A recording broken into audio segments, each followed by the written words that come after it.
in the style of Wasilwa and Company advocates, where I practiced up to 2004. And in 2004, Mr. Chairman, I joined the Nzoia Sugar Company as company secretary. I worked there for 5 years as company secretary. And in 2009, I became the managing director, where in which position I served 2 terms from 2009 up to 2015. Second 3-year contract expired. And then I went back to the practice. But somewhere around 2022, January up to June, I was in Kisumu as a founding CEO of Kenya Sugar Manufacturers Association. I only did that stint for 6 months. And then I went back to practice, where I'm still practicing today. Now, Mr. Chairman and members, in terms of suitability, I've, throughout my practice, had a fervor for public interest litigation. I've done pro bono briefs, and as managing director, there are a number of achievements that I had. I don't know whether I can showcase them now, with your permission, Mr. Chairman. Please proceed. In 2009, I steered the company towards ISO, or rather International Standards Organization certification. Number?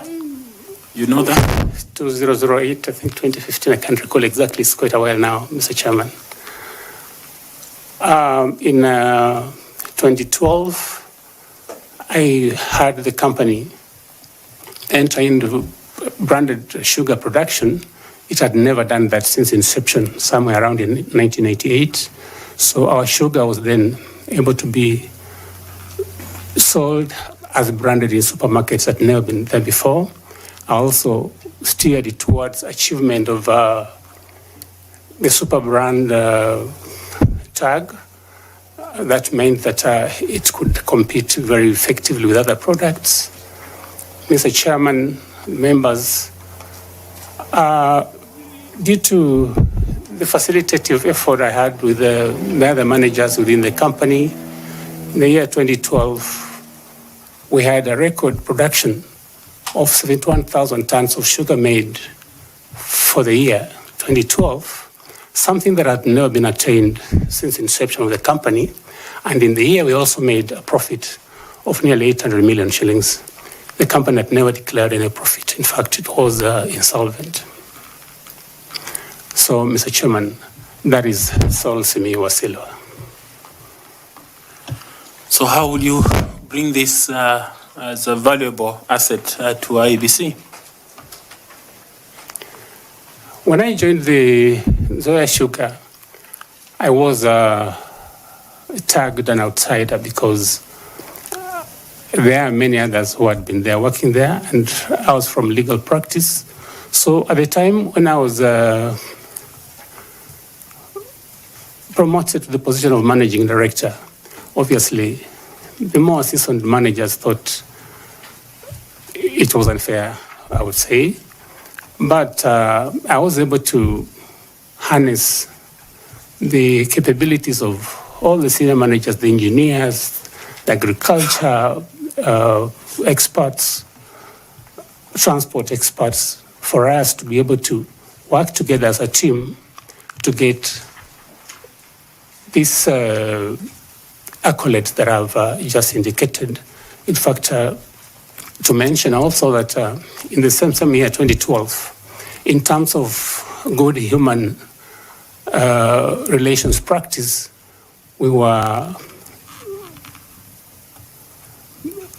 noticed by the Minister of Agriculture. We usually had yearly congregations where companies would be given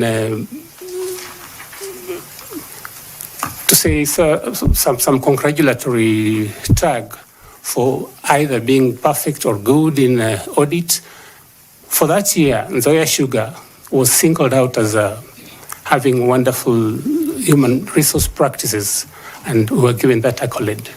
So to be able to attain high production, a production that had never been attained by the company before, it required skills to steer managers you have hardly worked with for a long time, to be able to see your vision and agree that you can work together for the betterment of the company.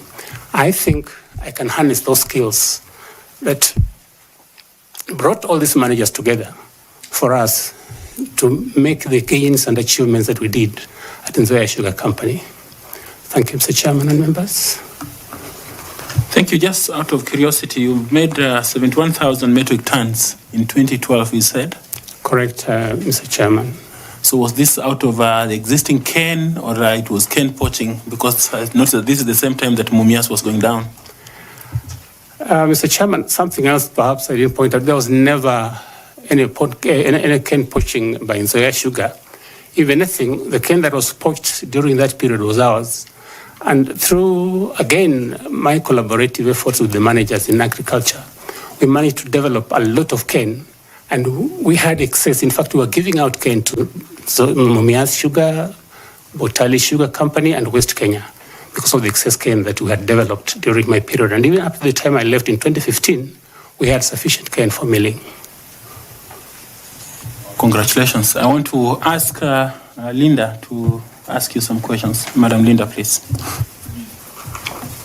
Thank you, Chairman. Now, Mr. Simiyu, I've heard you say that while at Nzoia Sugar, you had to harness some skills that were important to help you in executing your mandate. Now, are you able to tell this panel which skills are those that you harnessed while at Nzoia Sugar? And that which could help you execute your mandate as a chairperson of Iebc.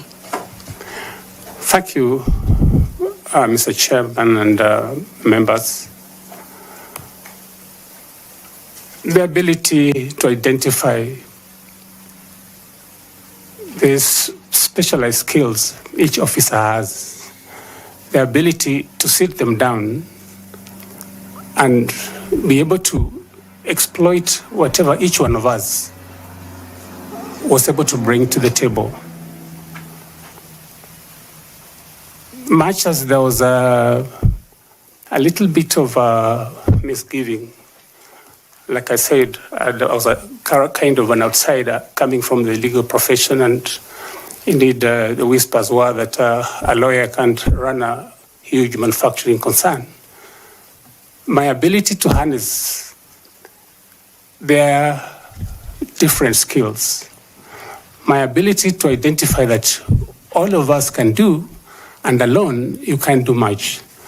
That is what I intend to bring to the IEBC.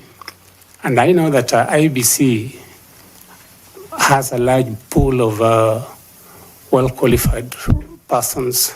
There must be lawyers, there must be finance specialists, with whom, if the approach is right, the approach that recognizes the value of each and every one of us, the value that we need to work together, that together we are better than one, then we shall be able to steer through some of the problems that have beset the IEBC.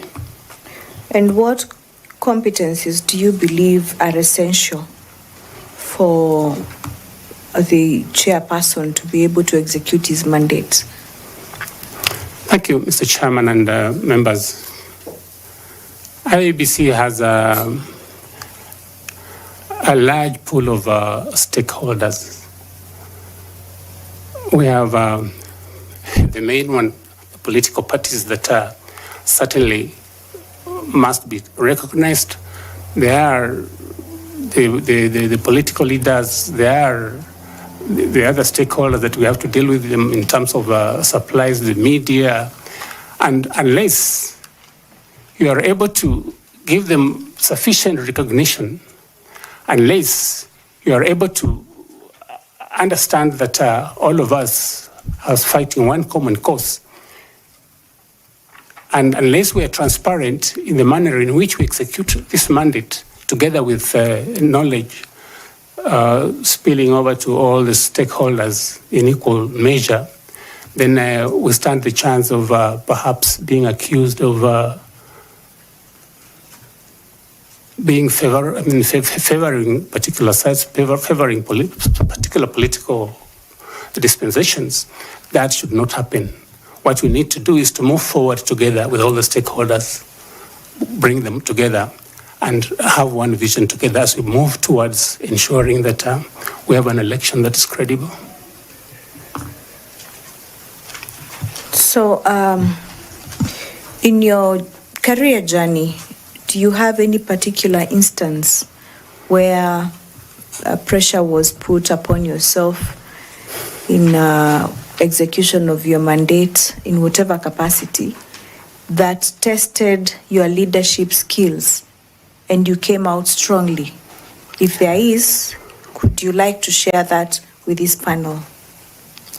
Somewhere around 2011 or 2010, I can't recall exactly, I was in Nairobi on official duty, and I was told that there had been a breakdown in the powerhouse of Nzoia Sugar Company. That was a major breakdown because the factory had to stop. So I quickly consulted the chairman, I rushed back to the company, and after consultations, we agreed to quickly summon the board, because what had happened, there is a machine called the continuous vertical crystallizer that stores excess material, because the factory we were running was a bit old. So that excess material has to go to that machine called the VCC, which was a huge piece of equipment so that it can store that material and then process it later on, so that we ensure that all the sugar has been extracted. Now, when the breakdown occurred, a lot of that material went to waste. And subsequently, of course, following the investigations that were done, when this happened, I think some staff who are manning a very, very delicate place called the powerhouse, I think were excited to go and watch and see what had happened, and therefore that led to the breakdown in the turbine of the powerhouse that led to the stoppage for about 3 weeks.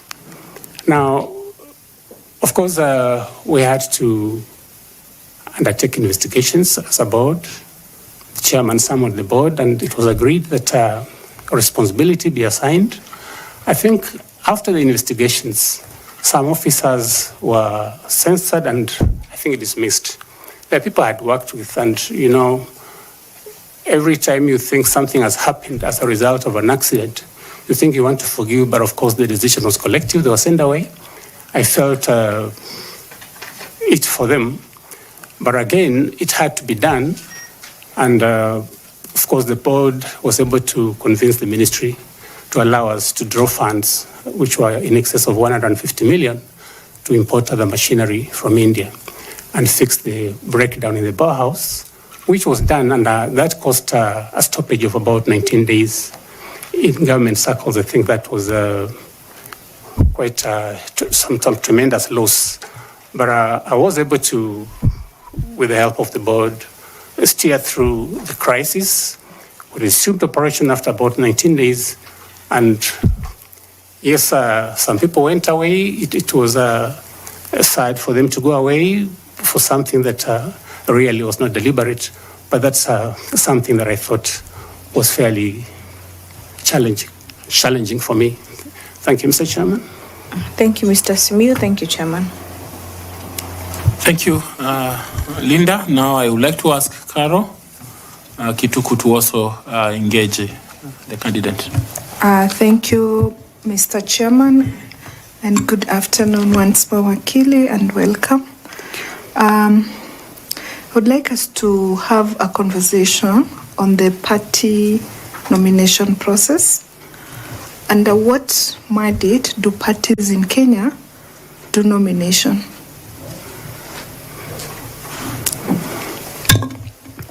Yes, parties do. I do not know whether you're asking about the nomination lists or the nomination lists. Yes, in our election dispensation, there are certain realizations that have come that we need to be sensitive to the manner in which positions of leadership are distributed. And therefore, parties are given the privilege in the Constitution to nominate some members outside the elected ones to fill those positions that are meant to cushion against the 2/3 requirement in public service. Now, for Parliament, for instance, there are the 12 nomination positions, and which are, I think the parties are given to present those nomination lists prior to the election. And depending on how the party fares in the election, the distribution of the nomination seats will be in accordance with how they are fared proportionally. That also applies to distribution of the nomination seats in the county assemblies under Article 177. And of course, that nomination mandate also has to take care of the requirement that the marginalized groups have to be considered, women have to be considered, the disabled and the youth.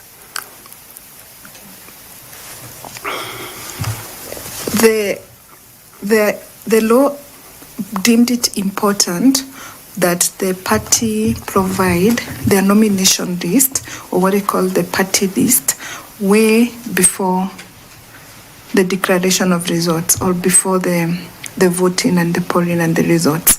Why do you think this was necessary? Given our history, our electoral history? The process of election is fairly sensitive. You find a situation where we do not easily accept results of the engagement we have in our political affairs. So the requirement that this list be submitted in advance, in my view, are meant to ensure that any disputes that may arise, because obviously the issue about determining who is able differently, the issue of determining issues of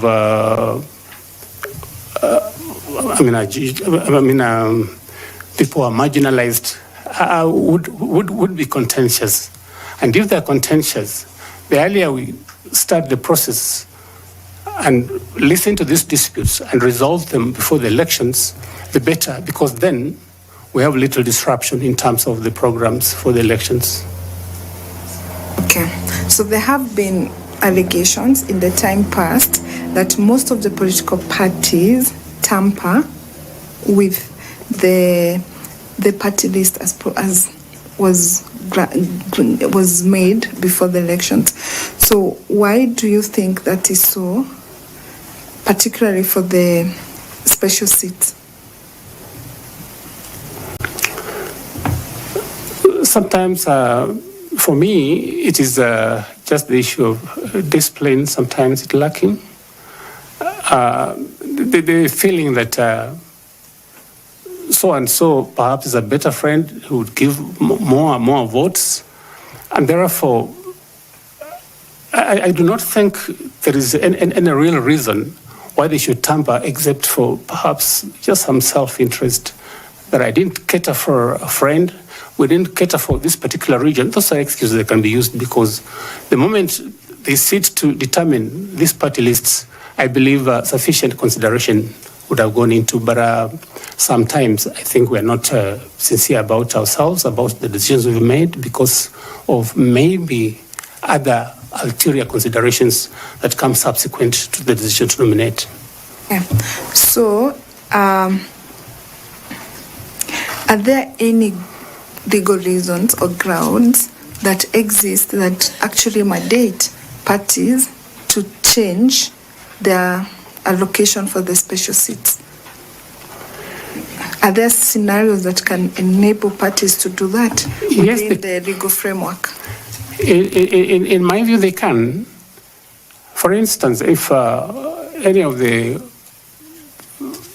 persons who have been earmarked for that nomination, and perhaps from the manner in which the list has been presented is the one likely to maybe land the seat of the marginalized or women or youths, he dies.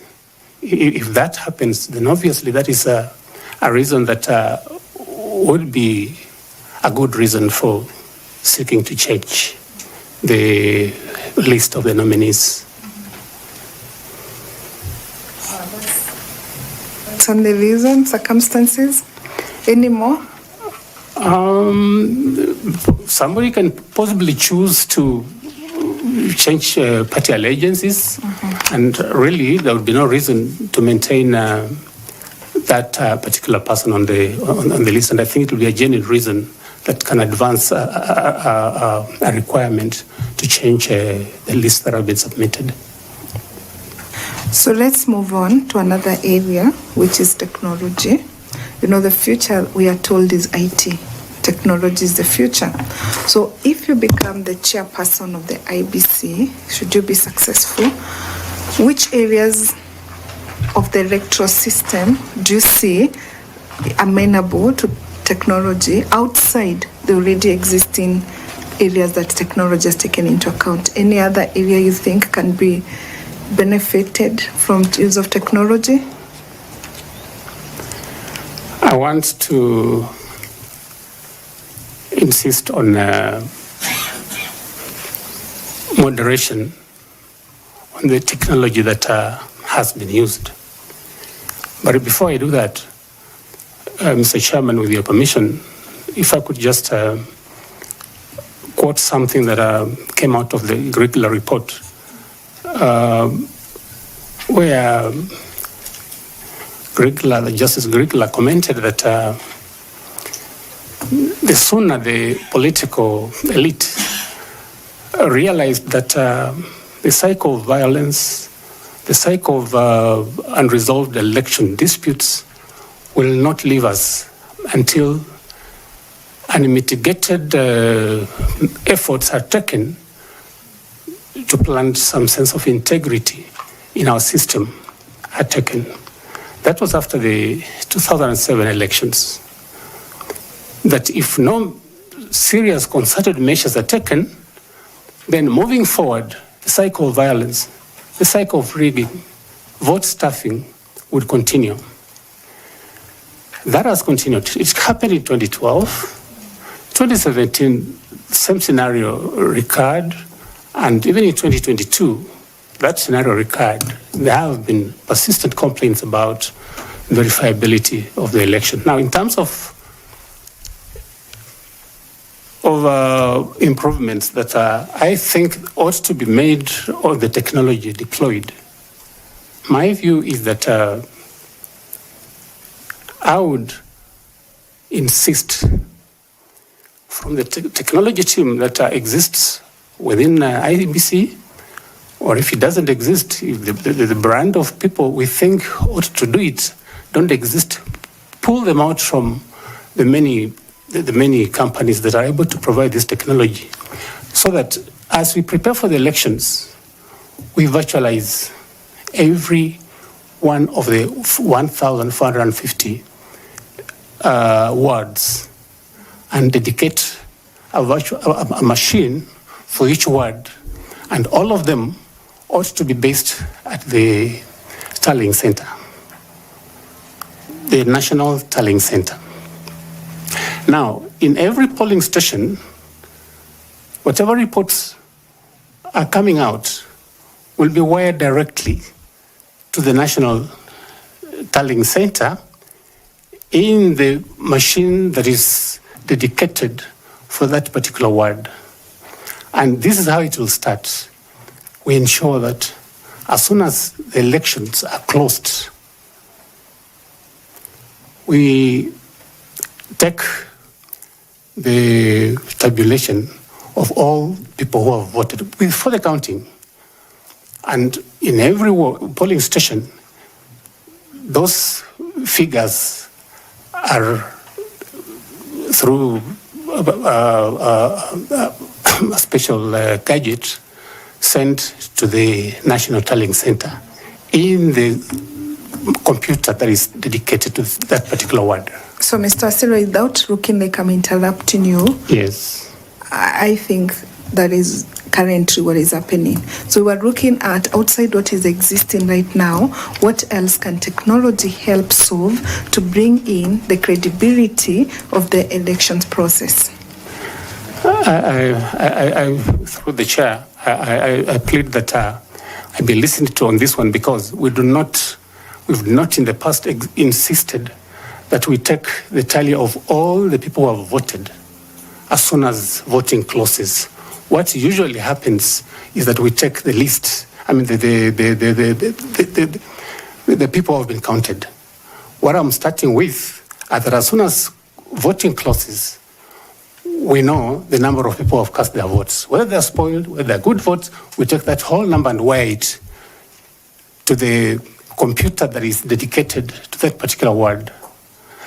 After that, once the counting has been done, we take the number of those who have been counted in that polling station again, and they're wired to the same polling, the same virtual computer for that particular ward, so that all the 1450 wards, all the 1450 virtual computers will receive results from the specific wards they're representing.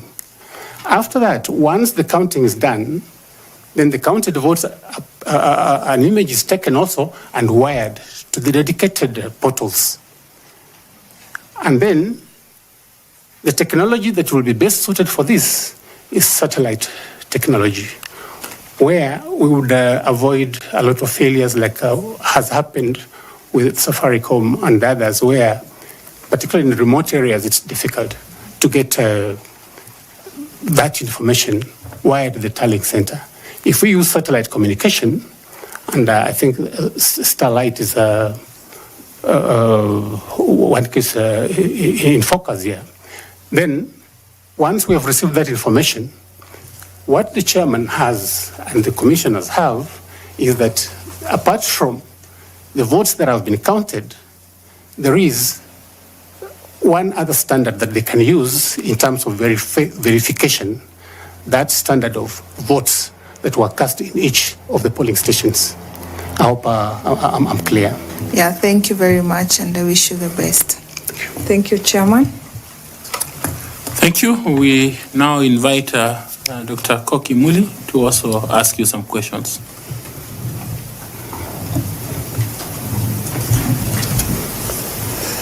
Good afternoon, Wakili. Good afternoon. And welcome again. Thank you. To this dialogue.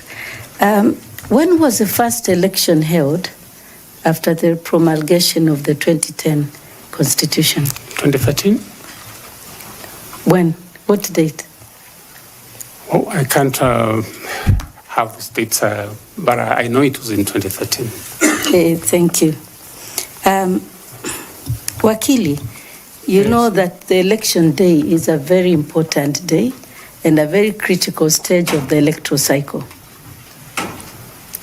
Can you tell the panel what activities take place during the election day and from what time? Polling usually starts at 6 a.m. Throughout the country, unless, of course, the vagaries of the weather, issues of transport lead to a delay, and in which event there'll be compensation at the end of the day. And as at that stage, officers of the IEBC would have set the stage. They have the machines for ensuring that the voters are identified, the register is there. And as soon as they open, then people come in, they're identified, they're given the ballot papers, they mark them, and depending on of course, right now I think there are about 6 positions, elective positions. Then they mark them and drop them in the respective ballot boxes.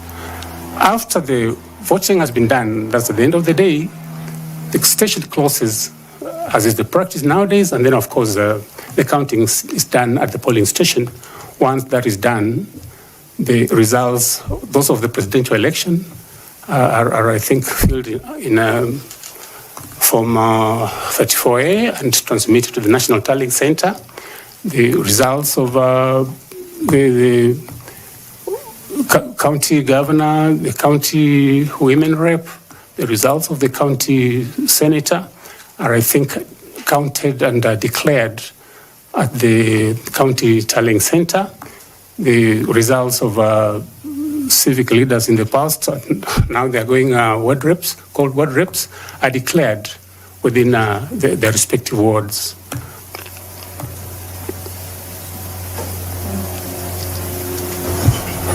Okay. Is there any announcement of results at the polling station? Results are not, so to speak, really, once voting has been done, there, of course, party officials, they have their representatives. Once the returning officer has finished the counting, the officers will have to sign them. And therefore, at that stage, the results for each candidate are announced at that stage, including what has been tallied for the presidential vote. I think they're announced at that stage before they are transmitted to the respective quarters. Thank you very much. Would you like to tell the panel and those Kenyans watching you which are those respective quarters where the results, the different results of the 6 elections are transmitted to? There is the constituency tallying center where the results of the area member of parliament are supposed to be taken, tallied and declared. The results of the ward representatives are similarly taken to the county tallying center and are declared. The results of the governor and the senator are also declared at the county tallying center, but the presidential results are declared at the national tallying center. But after all parties that are represented in the election, that's the agents have signed and certified that indeed that's the record of what was counted. Where are the results of the women rep taken? Don't take this as my inability to appreciate that they are a major component of our life and our elections. They are also declared at the county tallying center. Sorry, I just overlooked that, not deliberately. No worries, that's okay, Wakili. During the election day, there are specific duties assigned to the chair of the commission and the members of the commission. Since you wish to become the chair of the IEBC, so if you are successful, what functions or what role would you be playing on the election day? My view is that on the election day, the chairman has, together with the commissioners, sit together at the National Tallying Center to receive the results. They may not count them personally or physically, but through staff. Once the results have been counted, it is for them to have a conference and agree that these are the correct results, and then authorize the chairman to announce the results. But of course, we also know that the chairman has power. From the recent decisions, I think the decision in the 2022 election petition, because usually you would find disagreements, and disagreeing is normal. Maybe going out there to vilify each other is where the problem could be, but inside your own caucus, where you are sitting to make a decision, you can disagree and then by a majority decide that this is the direction we're going to go. But the ultimate announcement ought to be made by the chairman of the IEBC. So besides announcing the results of the elections, as you say, and after receiving them, what else? The entire day, from morning to evening of the election day? Obviously, the results are, like in the past, keep trickling in, but my suggestion was that, like I was suggesting, if we can have them wired to dedicated virtual machines for each of the 1450 wards, it will be faster. But as I said, during the day, I think results keep trickling in. There will be disputes. There will be issues about just monitoring what's happening. And I think giving information to the stakeholders, because the moment you don't give information and perhaps there are delays here and there, then I think that brews the suspicion that brings about problems. But they must be engaged to consult with whoever wants to consult with them as the results are being tabulated and aggregated, and give periodic broadcasts of what is happening, and when, for instance, they expect to give a final tally of the results. Thank you. Just two more small questions. You keep on saying that results are relayed from 1450 wards. Are those where the election is conducted or where the election are tallied? What is the 1450 and which results are those that come from there? The 1450, Mr. Chairman, 1450 are the wards in this country. They count throughout the Republic of Kenya. For what results are coming from the 1450? There are both results for the ward representatives, the women rep, the member of parliament, presidential vote, the senator, all the elective positions. Thank you very much. Lastly, what do you think, how long do you think when you become the chairperson of the IEBC, how long do you think is reasonable to have the declaration of all the election results in Kenya after elections? How many hours do you think we should declare? Because you said that the polling station closed around 5 p.m. If they are counting between 700 and 1,000 votes, they should be finished within, let's say, at worst, maybe 7 or 8 p.m. So from that period, how many hours do you think it should take with all the technology we have, with everything that IEBC is aspiring to be, and with the transformation that you have told us here you will do when you become the chair, if you're successful? What should we expect from you to announce? What time should we expect the announcement of results to be? Thank you for that question. Let me start by saying this, that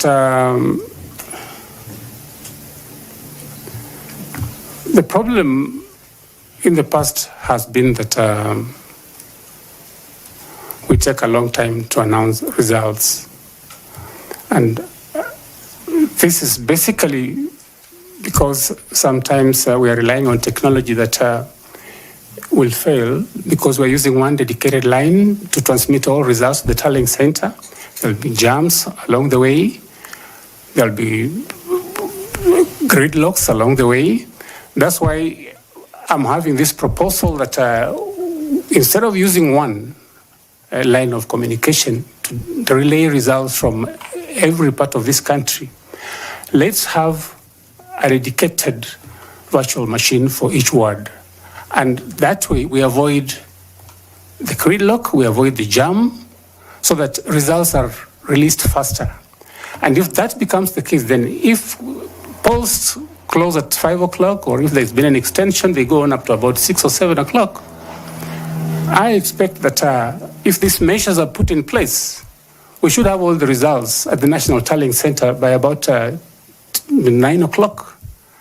And the beauty of having to relay these results directly from the ward, from the 1450 wards, is that you do not give people reason to start being imaginative. They become imaginative when you have given them a chance to stay with those results as they count them. That's why I propose that whatever votes have been voted, you do not wait until the counting is done. Let's release first the raw figures of how many people have voted.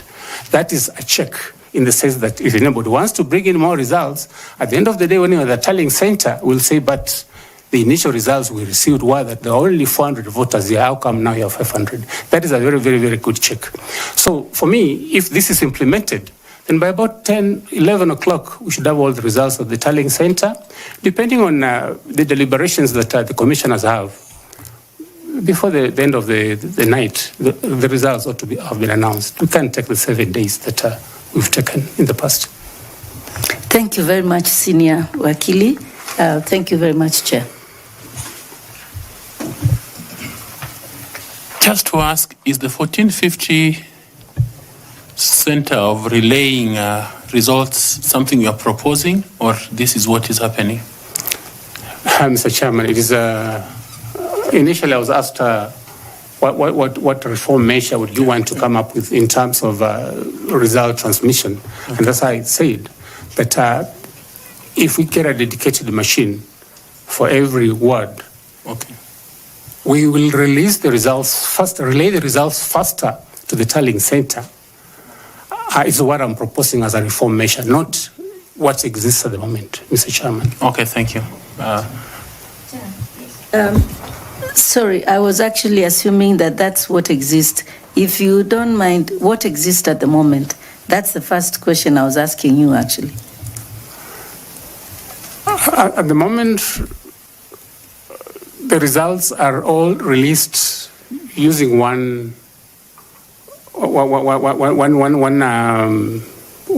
dedicated line. They are not results from each ward being released to a dedicated machine for that particular ward. And therefore, more delays come, like happens now. We're using one dedicated line and there's a gridlock and there's a jam, so it takes a long time to have one person get through to relay his results. That's what is happening at the moment. Okay, thank you.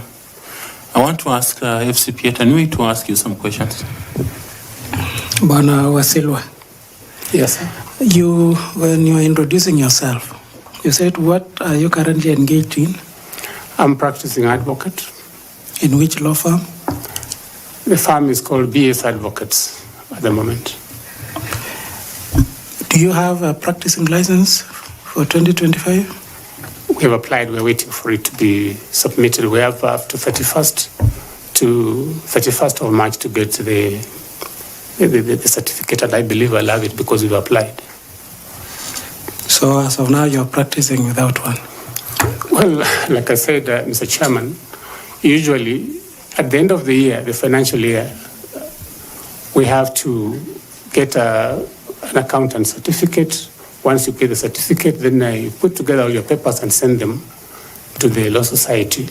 And we have a grace period up to 31st March to get the practicing certificate. Okay.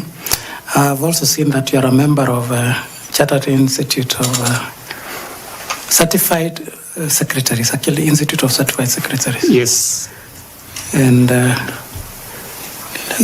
the status is that you have outstanding dues and insufficient CPDs. Yes, Mr. Chairman, that is true.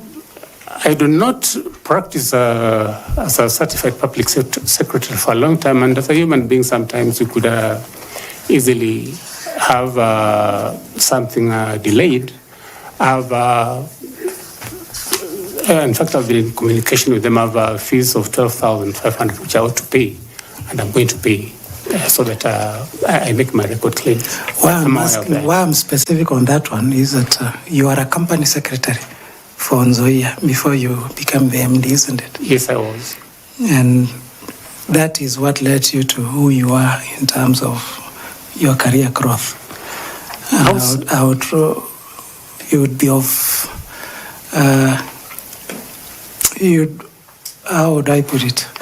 That should be it's what built you. It's what made you the CEO. You are the CS. And for purposes of governance and corporate governance, that is a profession of governance that you are exhibiting while you are the managing director. I did not exhibit that. I never at any time had any lapse in terms of delay in paying. I was up to date throughout the period. I was company secretary and managing director. Okay. Now, related... Just before you move on, okay. I needed to clarify about his practicing license for his advocacy role. I didn't understand what he said. About 31st or something? 31st March. What do you mean? Chairman, what I was saying was that at the end of the financial year, 31st December, that is when you get the accountant certificate. The accountant has to go through your books and confirm that you've kept your books well, the client's accounts are properly kept. That is one of the mandatory documents that must be submitted to the Law Society when you apply for a practicing certificate. And we usually have a grace period of up to 31st March to pay and obtain that certificate. Okay, Carol? Thank you, Chairman. Mr. Wasilwa, I hear you saying that you have applied for the practicing certificate. Do you have that evidence, the receipt for payment? I haven't carried that, but okay. Given time, I'll provide. The Advocates Act stipulates that a practicing certificate is valid for 1 year. And it's very clear, it's valid from the 1st of January to the 31st of December. And the grace period normally it is not that long. When did you apply for the practicing certificate? It must have been early this month, and I'm sure I'll have it before 31st of March. Okay. I'll provide it even to this committee if necessary. The grace period is up to 31st March, Mr. Chairman. Okay, Council Member Linda, please. Allow me to comment, Chair. Mr. Simiyu, that is not the position. You know, all the lawyers in this room know that the grace period is up to January 31st. You ought to have applied for your PC before January 31st. That is the only time you have for grace period. Anything thereafter, if you have not applied for your PC before January 31st, it means you're practicing without a license. Well, once you've paid, I believe, you've asked that I provide the payment receipt, then you are good to go. And I believe I'll have, I don't know what Madam says about 31st January, but I know that even in the past, it is something worth checking, but the period has been up to 31st of March. What that means, Mr. Simiyu, is that if you apply in March, you will not get a practicing certificate from January. You will get a practicing certificate from the time which you apply, and it will be dated the month of March. That legally means that the whole of January, the whole of February, you are practicing without a PC, which is irregular. Well, sometimes we make these inquiries and we're told that once you've paid for it, you are good to go. And this is what we've done in the practice. Sorry, I think it may be something that we need to check again, but that's what we've done, how we've practiced. But you have your practicing license for 2024. Yes, Mr. Chairman. It's even one of the documents that I carried. I attached on the affidavit that had been filed by somebody. Okay. I have the certificate. Okay, can we proceed? I can proceed. Yeah.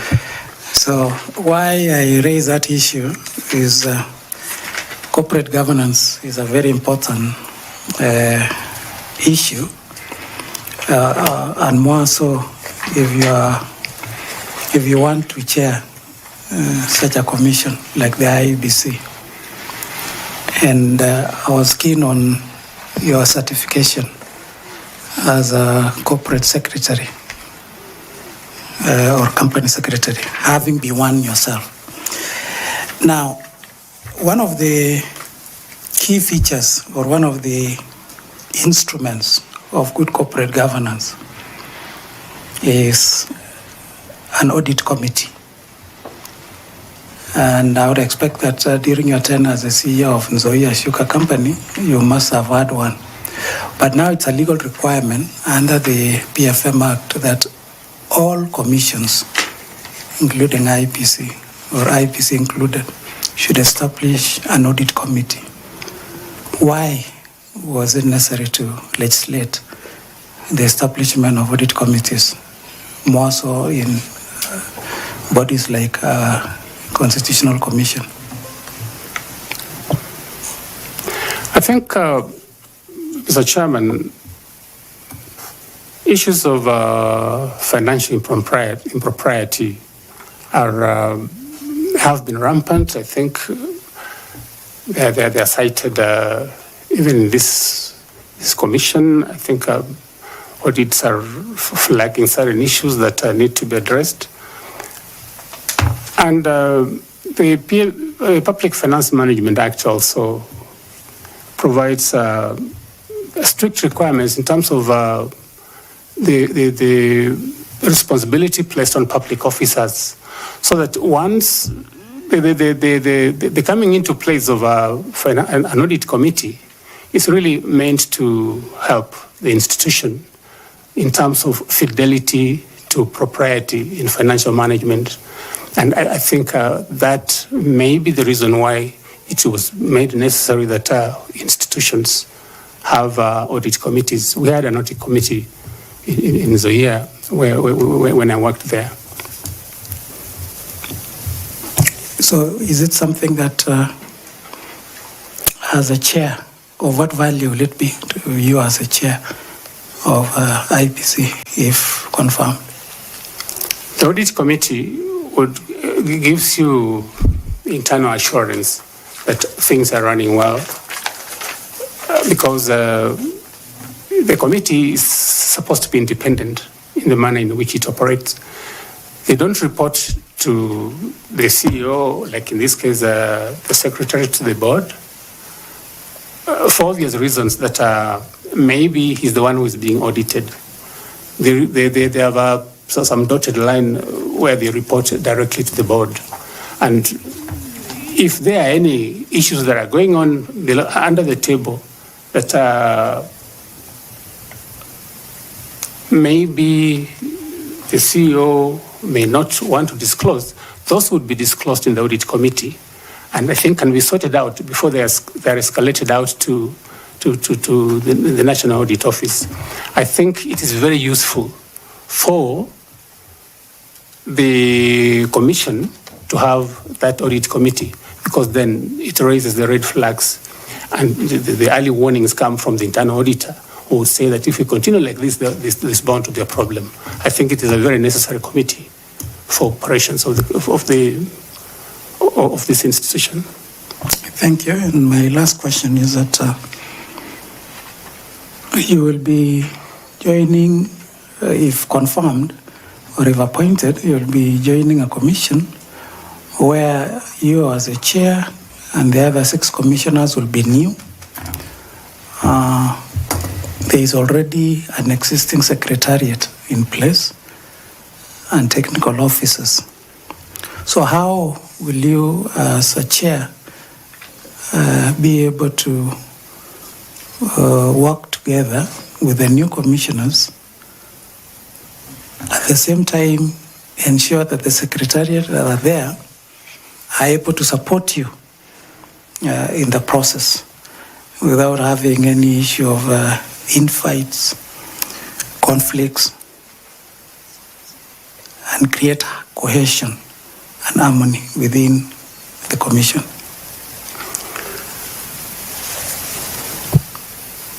I believe that conflicts would arise only because perhaps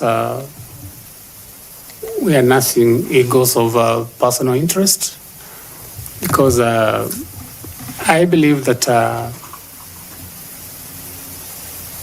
the Secretariat has specific roles in terms of administration, and the Commissioner's role is oversight, policy, and guidance.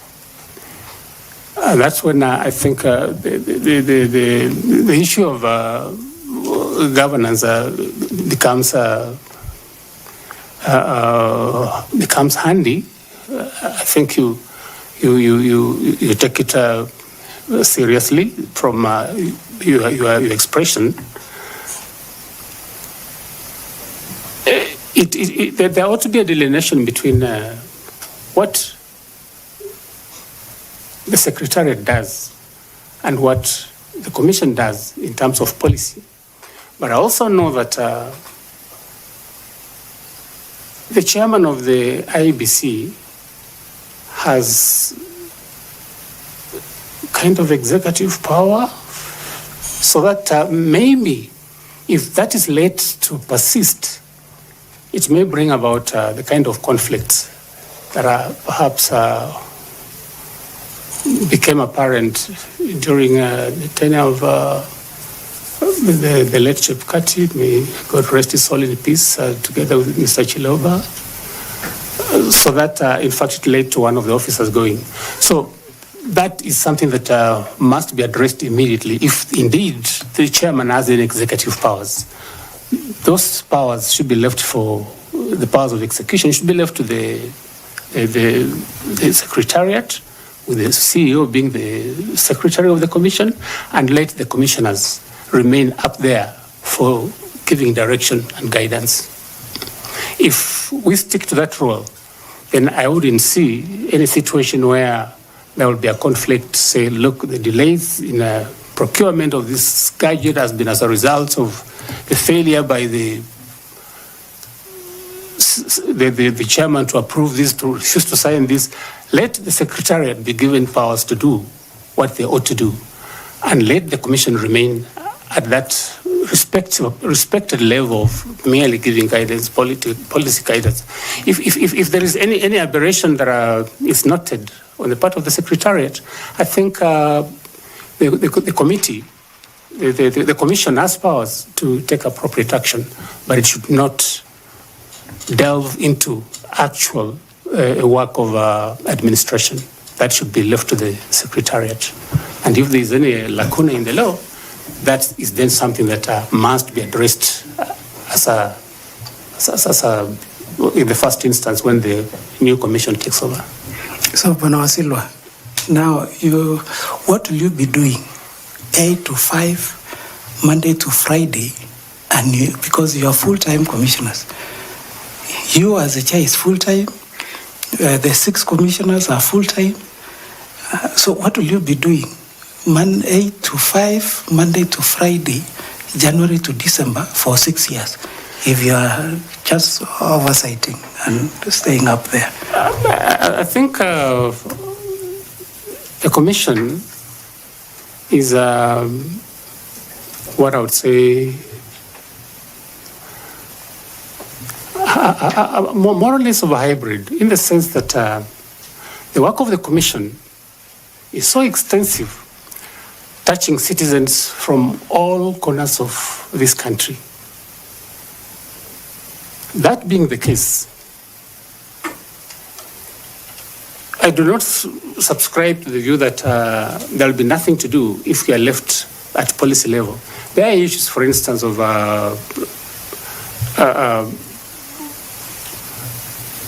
reviewing what management has done and the Secretariat has done in committees, and I know that most of the work of the IEBC is done through specialized committees. I believe there is an audit committee, the legal committee, and on all those committees, I believe there is a commissioner who is supposed to sit on them. If I was to take that, my previous experience. And so when they sit on those committees, I think there are issues that will arise at every given time that I think the commission will address, the commissioners will address, and not assume to just sit for six years without doing anything. Because matters that are done by the Secretariat must necessarily get the approval of the commission before the implementation is done. Reports must be made, escalated to the commission before implementation is done. So I believe that there is work to be done, and done even on that daily basis. But if that would entail moving into a conundrum where you are now doing, the commission is now doing work that is supposed to be done by the Secretariat, then I think at that stage, it has not happened yet. At that stage, then perhaps somebody can start thinking about seeing whether commissioners should work part-time. But knowing the problems that the commission has, knowing the limited time that it has, for instance, for organizing the next election, I believe that a full-time occupation for the commissioners is necessary at this stage. But if, for any reason, there is a reason to believe that perhaps they're being paid for not so much work that is being done, then I think policy should shift, and we said now I think we sit as on a part-time basis. Wish you well. Thank you, Chair. Okay, before I come to you, Madam Linda, please. Thank you, Chair. Now, Mr. Simiyu, I would like to take you back to the matter of the PC, because part of our work as a panel is to ensure that we have a very honest chairperson who will be able to give Kenyans transparent and accountable elections. And also to caution you that there are several lawyers in this panel, and therefore the questions that I ask, kindly be honest about them. So you say that you have applied for your PC for this year. I say so, Mr. Chairman. Do you have any CPD points for the year 2024? Yeah, I'll have to check, but I've attended some of the programs. Did you attend any CPD seminars or webinars last year? Yes, I did. Have you checked your portal this year? At the time I applied because I satisfied that requirement of the CPD points. You are aware that even as we sit here, we can be able to get into your portal and check whether you have your CPD points for Yes. last year. Yes. Will you be surprised to know that last year you have 0 CPD points and you require 5 CPD points to be able to apply for your PC for this year? That will surprise me because I attended those programs. Are you aware that the LSK portal that you use to apply for your PC is an automated system which will not give you an invoice unless you have 5 CPD points for 2024? Mr. Chairman, like I said, I have applied, and the only reason I applied is because I was satisfied that I had the points. Thank you. Thank you, Madam Linda. And now I'll go to Evans Misati to pick up from there. Thanks so much, Chair. Mr. Simiyu, I'm sure you are aware we are doing this because we are doing it on behalf of Kenyans. The position of the IEBC chair needs a lot of public scrutiny, so don't be surprised what is happening. Now, I want to take you back to where you said you have been in leadership positions or in charge of institutions. Have you had any experience working with a highly technical secretariat before? And how did you balance the effective oversight without micromanaging either the secretariat or the staff, if you have had any experience? Because you have said you have been in managing director, CEO, or something of that kind. Where I worked as managing director, I was the one in charge of the team to execute. So really, I would delve in and understand what managers were doing and guide them. I was sitting on the board as a secretary, but my actual mandate was to be the manager.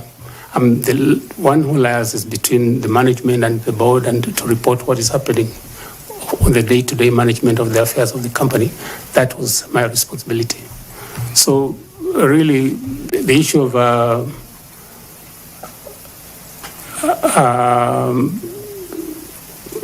conflict would not arise at that stage because I was the one that was responsible for the management of the company. Yes. Now let me ask you another question related to the party agents. You know, if you're going to conduct elections in 2027, you are aware that candidates will be able to have agents. From your understanding, what are the challenges you can cite that are facing the issue of party agents, given that, you know, these are the witnesses, as you are the delivery, these are the witnesses who witness on behalf of the candidates. So are you seeing any challenges with the issue of agents, and what are the measures to mitigate any of those challenges? The problem of party agents and the nature of our engagement with them, I'm afraid in some parts of this country, it is purely who can pay what you can pay. Sometimes they're not very honest. We have heard stories of a party that has gone to an election and they didn't have any agents, even when they had accredited agents to the Iebc. So it is all a question of what we want our elections to give us. It is all about the education we can give our people to understand that that 200 shillings you're being given to sabotage an election will not help you. You are better off doing the honest job so that you get the leaders that would come into position to help you improve your lot. But unfortunately, the problem we have is that sometimes they put money matters, and that you can easily, crudely put by the agents and have them do nothing even when they're there as you do anything. So the issue of party agents, I think we need a lot of civic education.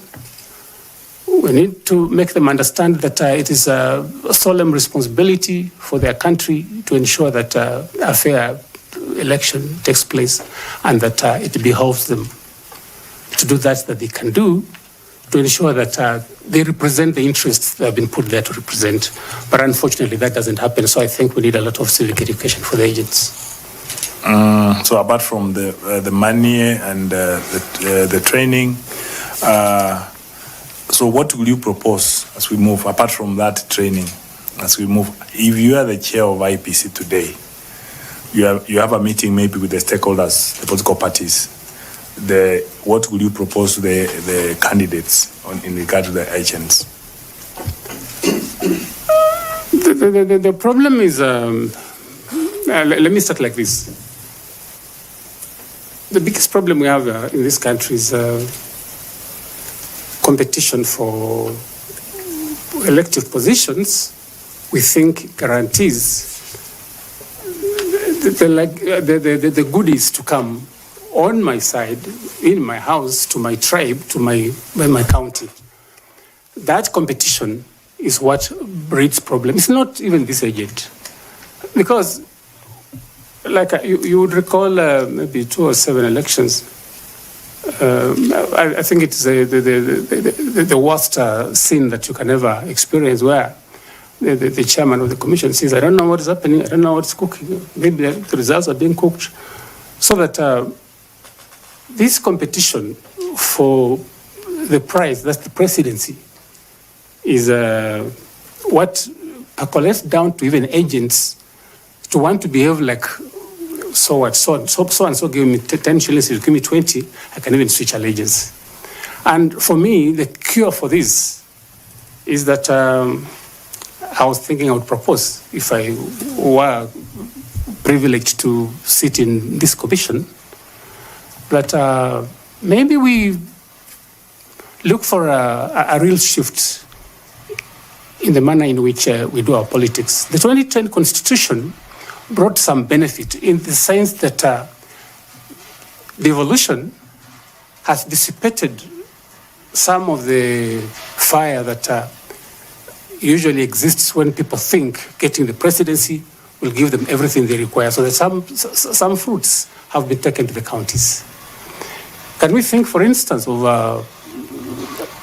and I think that has been touted before, a rotational presidency? Or can we give more power to the counties so that... Sorry, we are diversing now. Okay. We want to talk about the issue of agents and the solutions we are proposing as a chair of IP. Way of looking at it, maybe in terms of improving the systems of voting or and other things. Maybe if we can have IT, electronic systems, so which does not need the agents, the manual. So let me go to my last question. Can you comment on that? You want to comment on that? Just to clarify what I was saying. Yes. That if the mindset can't be changed and you're choosing to work on the agents to make them look like saints when all other players are doing things their own way, we will not get anywhere. That's what I was trying to say. I'm sorry. Now, assuming you find favor with this panel and you are the chair of IPC, what would be your priority action or things to do before the 2027 general elections? Just mention a few. There's the issue of boundary delineation. I think that's the number one priority. The issue of the by-elections that are pending. People have been disenfranchised because of there not being this commission in place. But also, as a first step, I think we need, as a new team, to understand what our responsibilities are. You won't just move in and start going to Isebania to try and work on the boundaries. We'll need to get initially an understanding of the operations, the guiding principles, the guidelines in terms of how the commission operates. Once you have understood that, then of course, like I said, the immediate issues would be planning for the next election, the issue of delineation of boundaries, which is overdue, and I think constitutionally, I don't know, that something has to be done to get the mandate to go on with the exercise of delineation, because the 12 years are long gone. The 12 years the Constitution requires within which boundary delineation has to be done. So that is a priority. The by-elections are a priority. Just getting to understand what needs to be done so that this team can move forward as a team, again, that is a priority. Thanks so much. I wish you well.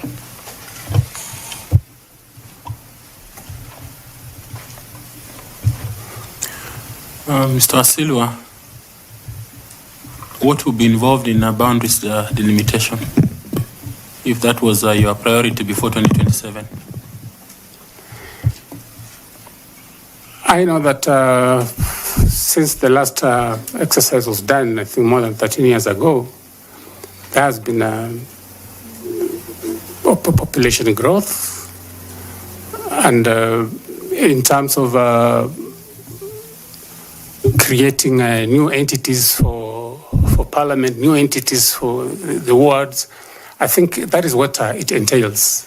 That we look at the population, the population quota for the entire country, must understand what areas need to get additional boundaries, additional wards, additional constituencies based on the provisions of the Constitution, which require utilization of a figure called quota, which is a proportion of the number of wards or the number of constituencies we have against the entire population of Kenya.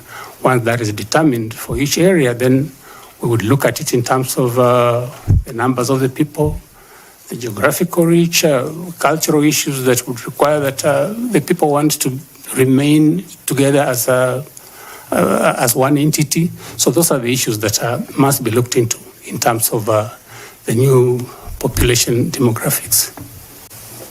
And you think that this can be accomplished before the next elections as a chair? That is a very a tall order, because the budget issues, I know some money has been asked for, but it is indeed a tall order. Ms. Fatuma? Koki? No? Ms. Fatuma, please take over. Thank you, Chair.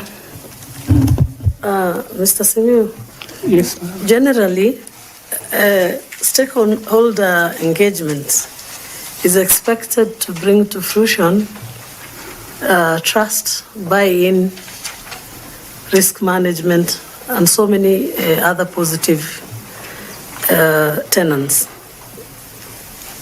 For instance, you become the chair IEBC, and you are faced with a situation where there are stakeholders who are hostile, who do not completely trust what you're doing, or just have a negative attitude towards working with you, working with the Commission generally.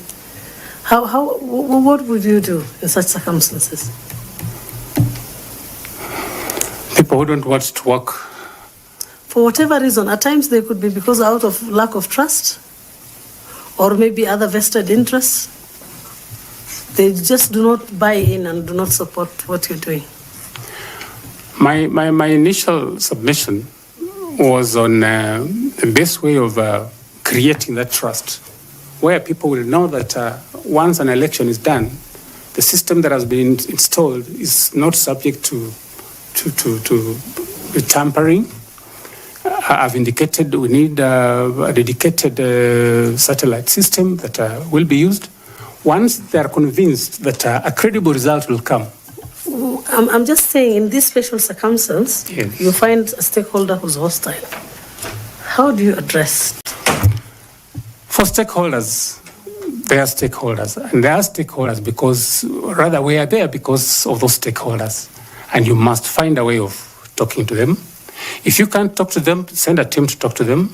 If you can't have a team to talk to them, let the elders talk to them. But for God's sake, there's no way you are going to avoid any particular segment of the stakeholders, because then they're the ones who are going to explode tomorrow. If they come to the office screaming fire,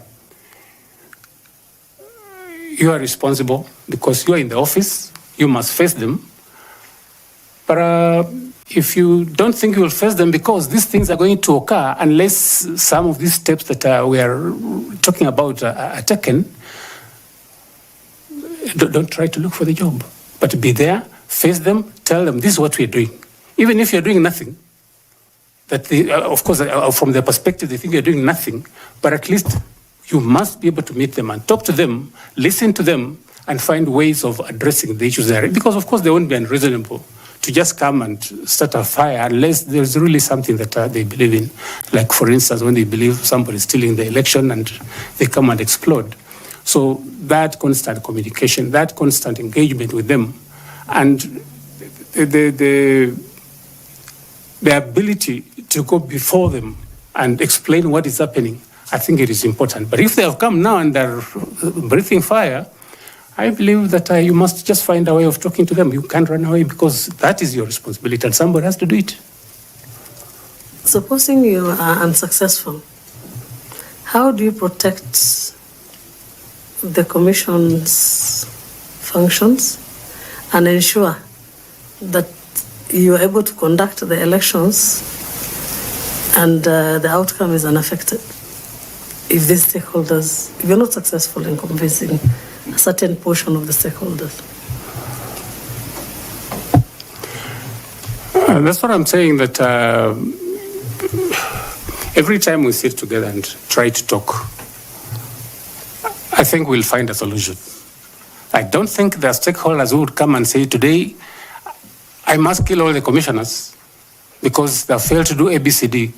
Maybe it's because they don't have information. But once you give them information, I'm sure they'll mellow down and I think listen to reason. You can't close down the office. You can't stop the election. You must find a way of going on with the election. But of course, in situations where things become like we are not talking about the headquarters, perhaps a particular electoral area where they have genuine grievances about something that you think indeed there is a reason for culpability, then I think the commission has powers to stop an election if there are genuine grievances about their feeling that perhaps fairness will not come out of the election. You can stop the election. Yes, there are certain areas. I remember during the 2022 elections when I think parts of Kakamega elections were postponed for reasons that there was no guarantee that there will be safety. And I think they were held subsequently. So it's possible that you can stop the election for a while until conditions favorable for undertaking the election can be obtained.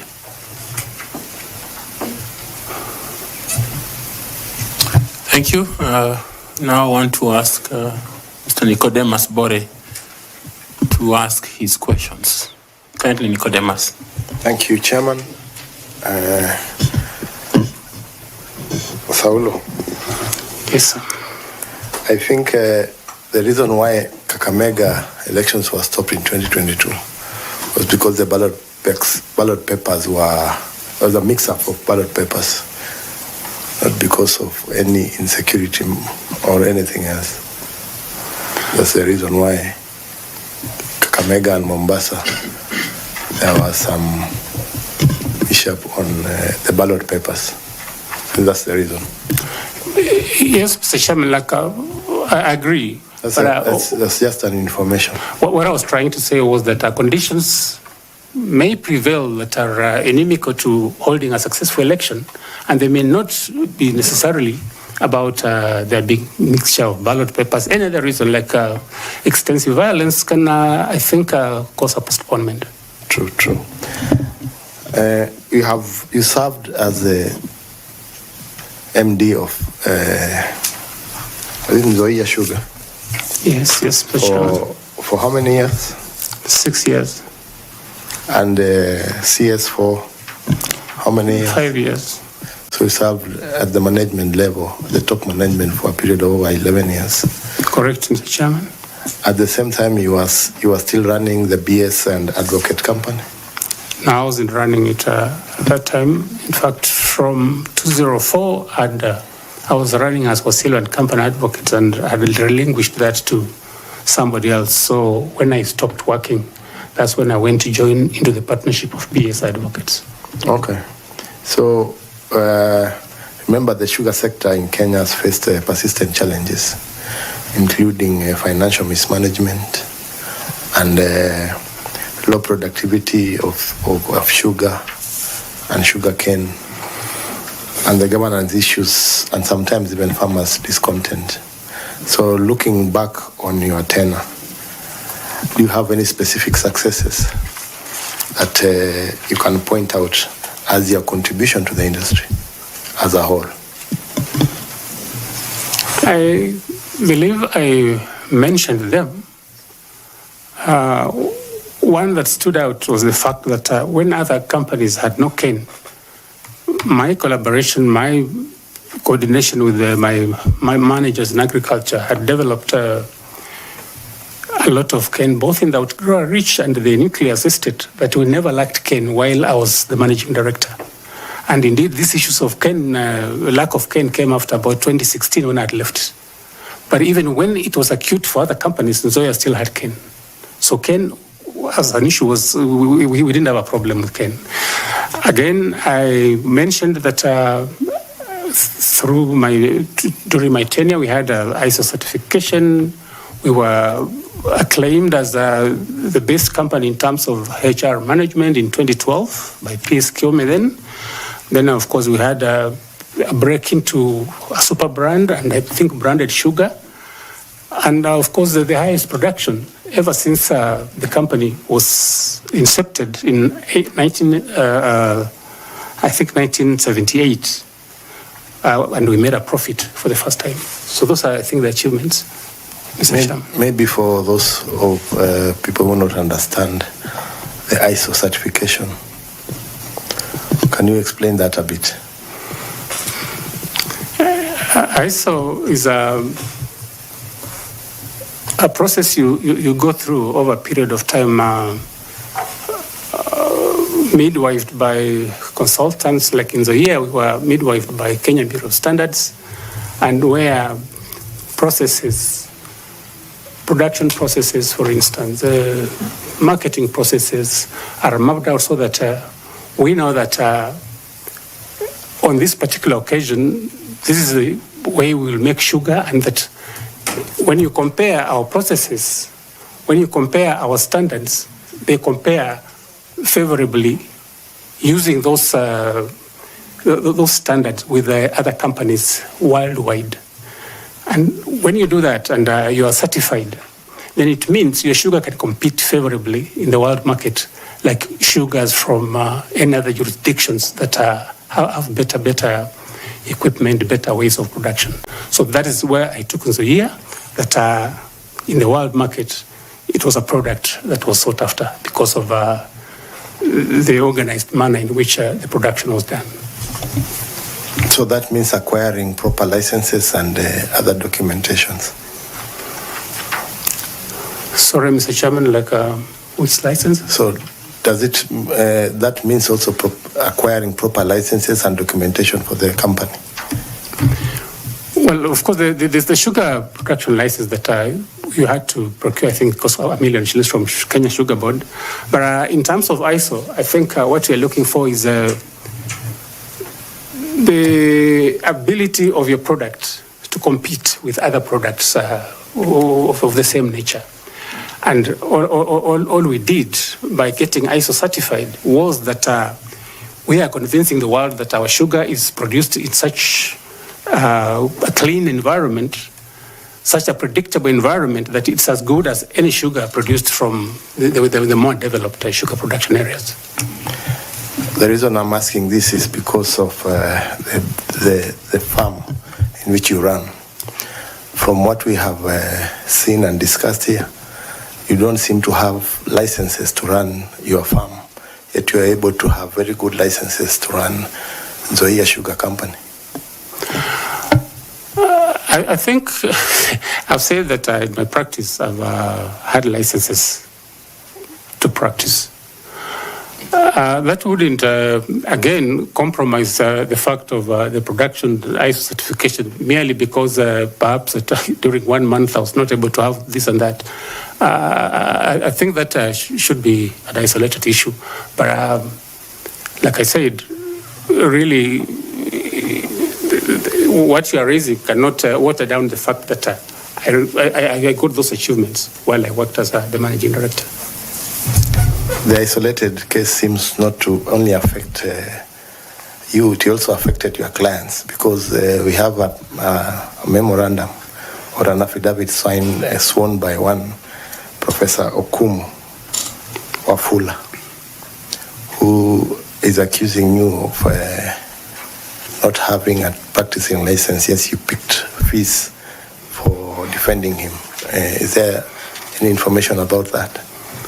Chairman, I've been asked about 204, and I said I had a license. I've even annexed it on that document. I received the affidavit. It was sent to me by officers of the Secretariat. I did an affidavit in response, which I submitted, and it was acknowledged. And all I can say is that as an advocate, you give advice to a client. It may not be what he wants to hear. And the mere fact that the client doesn't want to hear your advice or to take your advice doesn't mean that you are incompetent. It may be a difference in opinion. It is not proof that I'm incompetent. I only gave advice, and perhaps if the chairman allowed me, I would say amplify what is in the affidavit. But all I'm saying is this: that the situation was that he was going to be struck off the case, and the opponent be given rights to administer the estate of the deceased person if we didn't take the action we took. And the man was in the UK. So we took the step after talking to the other beneficiaries in the estate who agreed that instead of having this man take over the administration alone, let's include whoever is objecting to be part of the administration of the estate. And that's what I did. I did nothing wrong. I took the advice I thought was in the best interest of my client. So the attached affidavit includes an attachment of from LSK. It indicates that Wasilwa Saul Simiyu, number P105/1780/88, working at BMS Advocates, practicing year 2024, practicing status inactive. That's true, Chairman. That document, I looked at it, but I have annexed the certificate of the practice certificate on my response for that particular year. Thank you, Chairman. Okay, Prof. Please take up. Chair, even as I start my session, I might request the Secretariat, if at all they have the response from Wasilwa, if they can avail it to us, because the only thing I see in this file relating to a practicing certificate is for the year 2022. So if there's any other practicing certificate of 2024, the Secretariat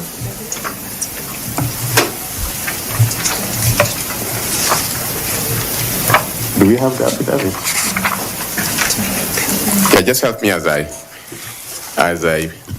want to revisit this because Wasilwa, you know that the position of chairman requires somebody of utmost integrity. Madam Caro has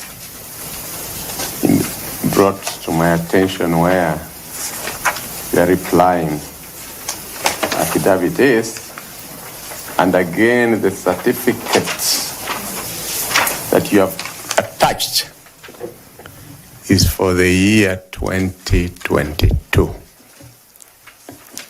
So you haven't answered Boris' question, because the certificate you have attached here, practicing certificate, is for 2022. Can you clarify where the 2024 one is? Chairman, maybe the photocopier left out that, if that came from the system. Do you have the original? We can use the original. We don't have to use a photocopy for a scanned one. I don't have the original right here, but I attached the certificates for 2022, 2023, and 2024.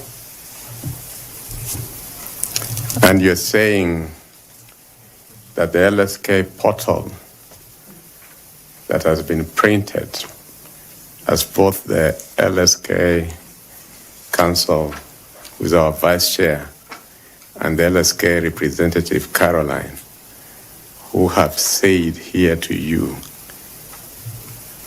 that we can enter that portal right now, and that's how this inactive status was ascertained.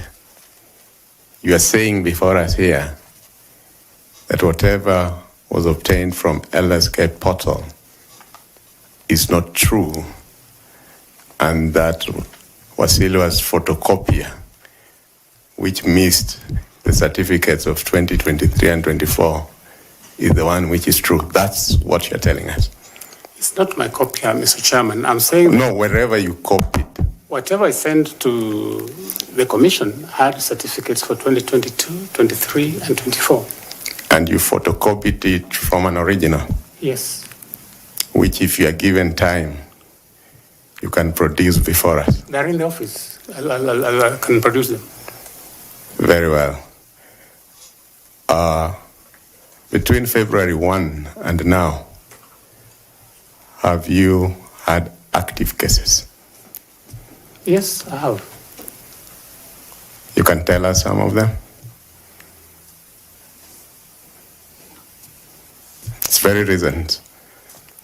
I do a number of cases for the... No, just mention one of it. If you do a number of cases, as a lawyer, it wouldn't be difficult to just, even without having the case number, just tell us on this and this, that's the case I handle. Or I'm handling. One of Winfried Dhiambo against Kenya Revenue Authority is pending for judgment. I think coming for judgment sometimes this month. In which The High Court in jurisdiction? Bungoma. Thank you. Mr. Wasilwa, as chairperson of Iebc, which you have asked to be, your leadership will be judged by your personal integrity, honesty, and ability to uphold your word under pressure. Can you share with us a specific experience from your professional career where your honesty, word of honor, and consistency were put to test? How did you navigate the situation, and what was the outcome? As a lawyer, you get... I've got instances when the opposite side wants to sit you down and compromise. One particular case was a criminal case where somebody was charged with a defilement. I am watching brief for the complainant. The girl was about 13 years old, and she was actually defiled, dropped out of school. She was pregnant, and somebody said that my continuing to act in the matter is inimical to his interests because he was likely to be jailed and he was an employee, that I should accept some amount of money and withdraw from the case. But I didn't withdraw from the case. Went on, he was convicted and sentenced. So I think those are instances that you meet when you practice law. Just as my colleague Bori intimated to you, the sugar sector in Kenya has faced persistent challenges, including financial mismanagement, low productivity, governance issues, and farmer discontent. Looking back on your tenure, what lessons did you learn in navigating the challenges of the sugar sector, and how would those lessons shape your leadership approach if you are appointed chairperson of the Iebc? The sugar industry is... sugar is sweet as a product, but sugar attracts very bitter politics around it. I pointed out when I began that when I was appointed managing director, questions were asked loudly whether a lawyer can manage a sugar factory. But I managed it for 6 years successfully. I insist that at the time I left, it was a going concern. It had money in the bank, staff were being paid, contractors had been paid in full. I had done annual maintenance, which usually takes anything upwards of 500 million shillings to do from the time I took over until the time I was leaving. So really, I did my best. But amidst the politics around the sugar industry, sugar is the only product which has sugar barons, like drugs. And so it shows you how vitriolic it can be, how dangerous it can be to work in the sugar industry. But somebody has to do it, and I did it successfully. Thank God that I managed. But all I can assure you is that I managed to circumvent the politics around it because it was so political. I managed to pay farmers, and there were no complaints at the time when I was working as managing director. That record is there. The record of profit making in 2012 and the record production of 71,000 tons is there in the company's books. So really, yeah, I think I have sufficient resilience to withstand political tornadoes and run the institution I did. Thank you very much. Yeah. Thank you. The sworn affidavit that Bore read was claiming about your lack of certificate in 2021 when you got the instructions. Did you have a practicing license for 2021? Chairman, I had. Okay. But the person who was going to court and representing your client was your partner, not yourself. There were two cases. There was one for probate and administration. I think their father had died and they were doing succession. Mm-hmm. That is the one I handled.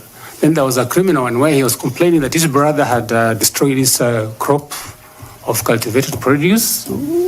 That one is what was handled by my partner. Okay, so his claims stand that you did not have a practicing license in 2021 because you didn't attach it in your response.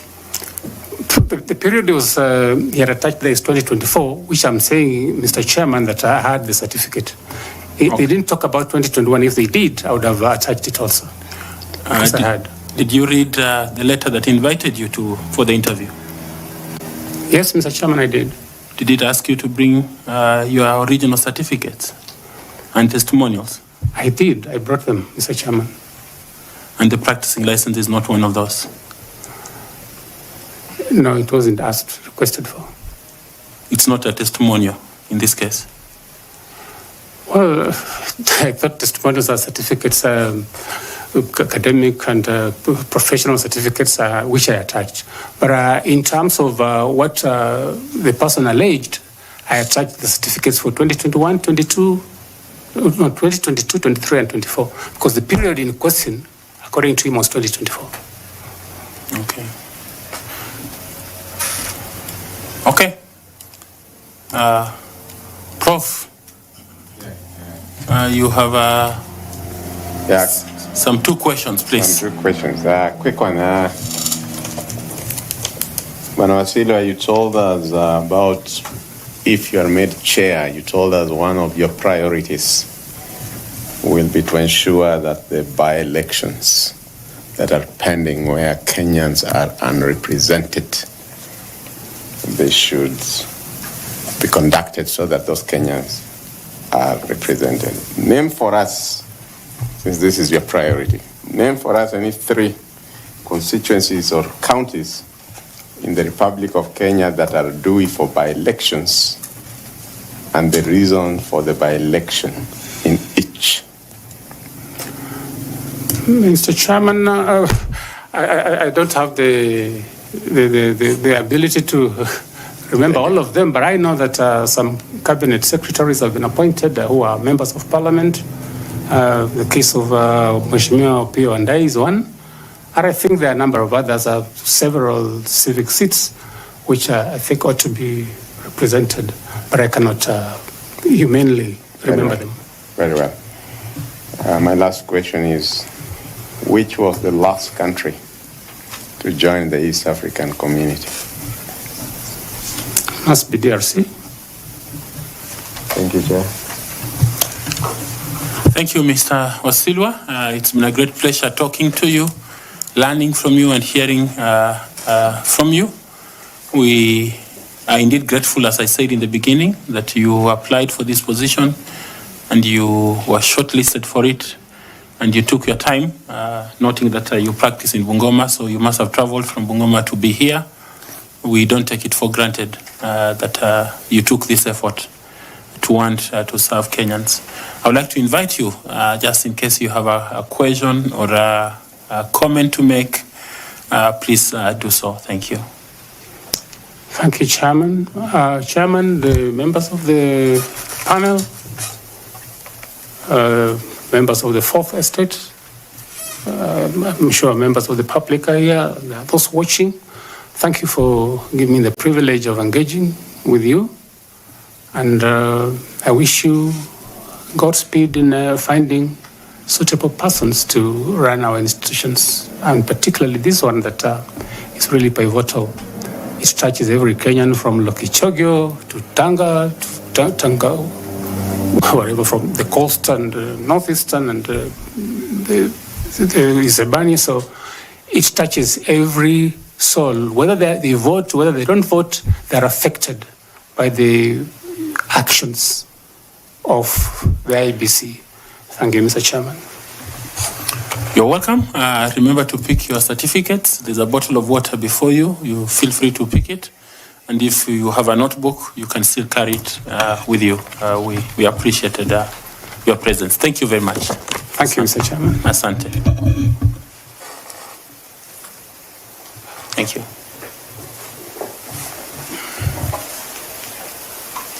Thank you.